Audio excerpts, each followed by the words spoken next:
Na mimi nataka kushtumu maneno ambayo imetajwa na the minister, the CS Interior, ati watu waanze kupigwa risasi wakikaribia police station. Bwana Waziri Murkomen,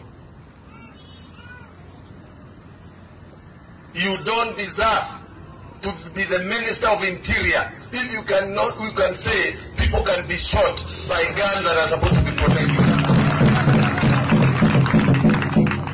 I am going to call upon members, na nitatafuta members kutoka saa hii mpaka Tuesday.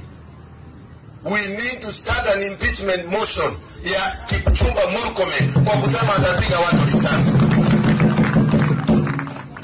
Huwezi piga watu risasi. Hizo risasi ni kaza protect watu, si za kuwapiga risasi. Lakini I'm appealing to members of parliament to discipline Kipchumba Murkomen for saying that he can give orders of shooting to kill to our people. Kwa sababu hiyo haikuwa ile kazi tulimpea. That is not the work yenye tulipea Kipchumba Murkomen.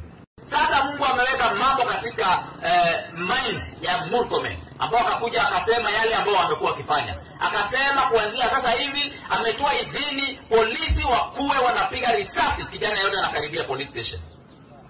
Na akasema ya kwamba polisi mmoja atumie bunduki moja kupiga risasi vijana 10, na akasema hiyo ni amri kutoka juu. Sasa sisi tunataka kusema Murkomen, wewe sasa umezidi na umekiuka sheria ya Kenya. Katika katiba yetu kipengele cha 21, kipengele cha 26, kipengele cha 37 umevunja sheria na katiba yetu ya Kenya. Na kwa hayo mimi na Mkundi mheshimiwa tunaleta mjadala katika bunge wa kukutoa kiti wewe, kwa sababu